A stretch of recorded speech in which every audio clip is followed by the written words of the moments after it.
Hai Rock Lovers, selamat siang. Kembali lagi bersama Reta di sini dalam program Rock News selama 1 jam ke depan, setia nemenin kamu di hari Kamis tanggal 25 Agustus 2022. Seperti biasa, banyak banget informasi-informasi yang ter-up-to-date untuk kalian semua. So, informasi yang pertama buat kalian semua adalah polisi masih menyelidiki aksi konvoi yang diduga dilakukan oleh geng motor dengan menenteng senjata tajam di Jalan Cipendawa, Kota Bekasi. Konvoi geng motor ini terekam dalam sebuah rekaman video dan beredar di media sosial. Salah satunya diunggah oleh akun Instagram @bekasi.terkini. Dan disampaikan oleh Kasih-Humas Polres Metro Bekasi Kota, Kompol Erna Ruswing. Proses penyelidikan masih berlangsung termasuk mencari identitas kelompok dan anggota geng motor tersebut.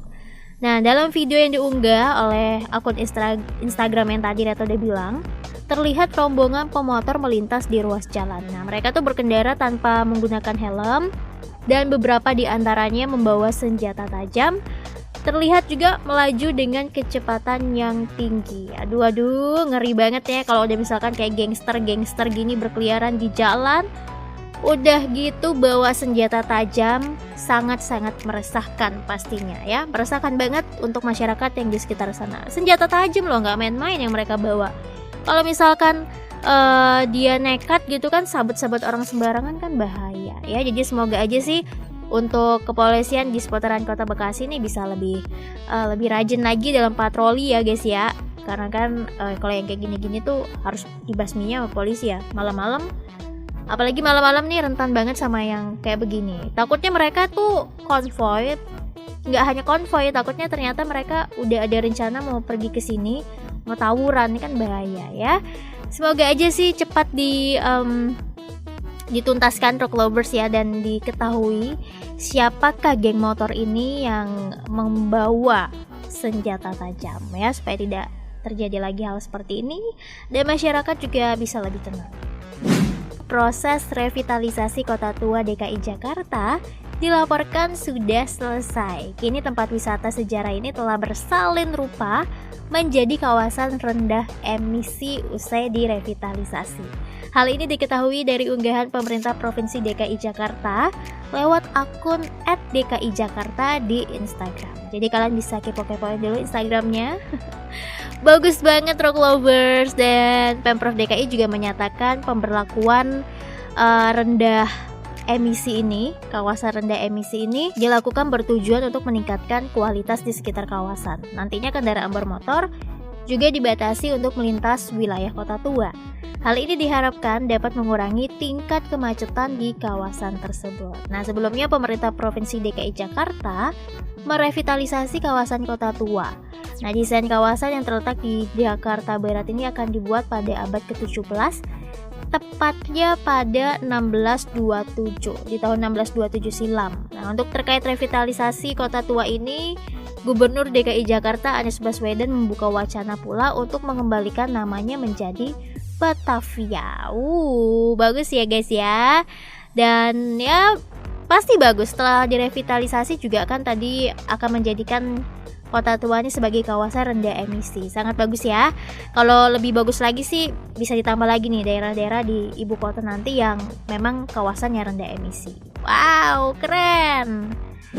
Untuk pertama kalinya dalam sejarah seorang jenderal Korea Selatan memimpin latihan militer bersama Amerika Serikat. Pasukan Amerika Serikat Korea yaitu USFK menyatakan jenderal tentara Amerika Serikat yaitu Paul LaCamera menyerahkan komando kepada Jenderal An Byung-sok dari Korea Selatan selama latihan yang digelar pada pekan ini.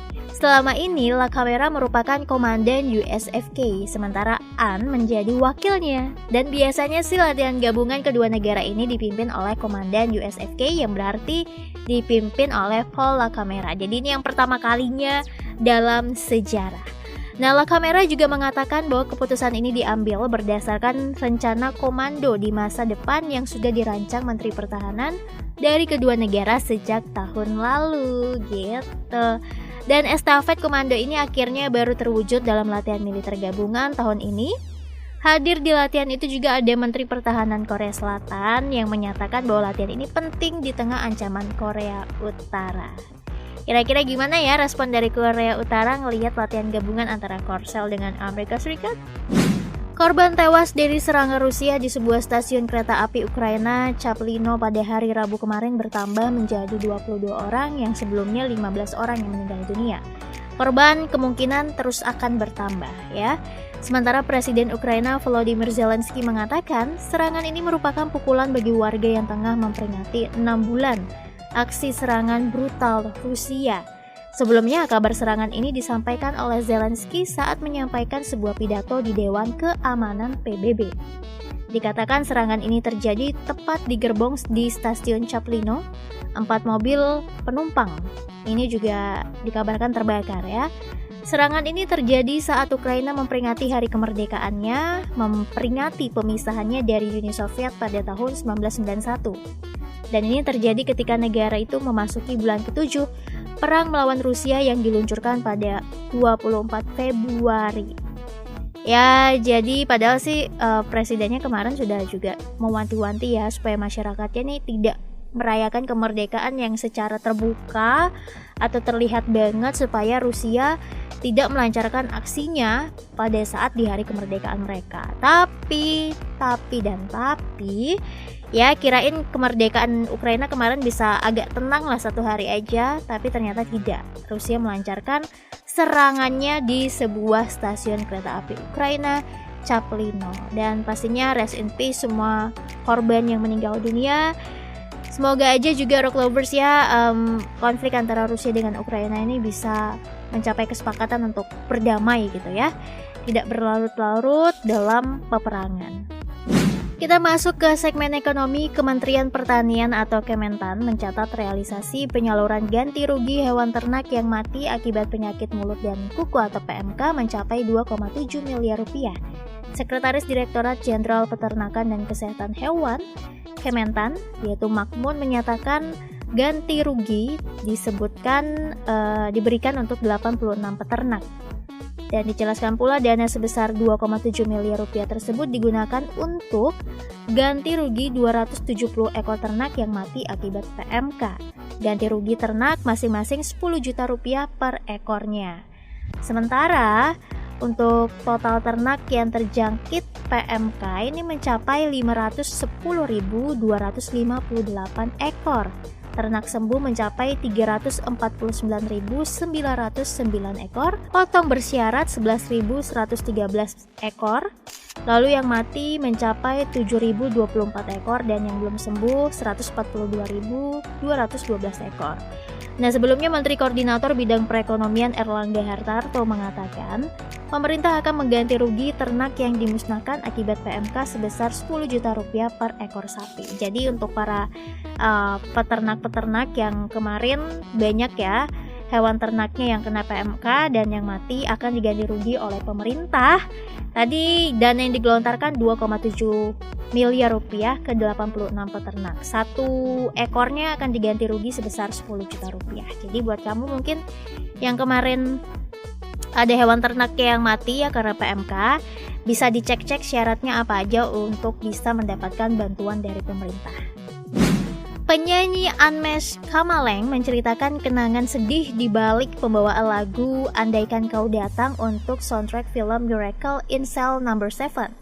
Ia mengaku sempat merasa ada tekanan tersendiri dalam membawakan lagu yang sudah dinyanyikan ulang oleh penyanyi-penyanyi terkenal seperti Noah dan Erwin Gutawa. Akan tetapi, Unmesh mampu memberikan perasaannya tersendiri dengan membayangkan sang almarhum ayah saat menyanyikan lagu orisinal Kus Plus tersebut dalam ruang rekaman. Jadi dia punya memori sendiri Rock Lovers antara dirinya dengan sang ayah yang akhirnya dibawalah soul itu ke dalam lagu ini yang sebenarnya juga banyak ya penyanyi-penyanyi yang sudah mengcover lagu ini.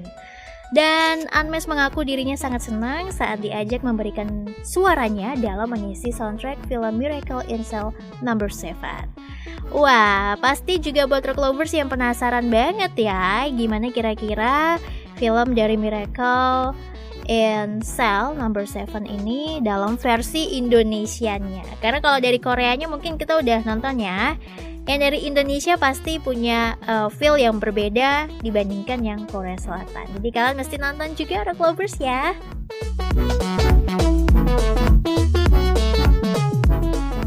Hai Rock Lovers, dengarkan terus Rock News setiap hari Senin sampai Sabtu hanya di Spotify dan Noise. Mau info terupdate di HP-mu? Follow Instagramnya di @rocknews_network, Twitter dan TikToknya di @rocknewsnetwork. Sampai jumpa di Rock News edisi berikutnya.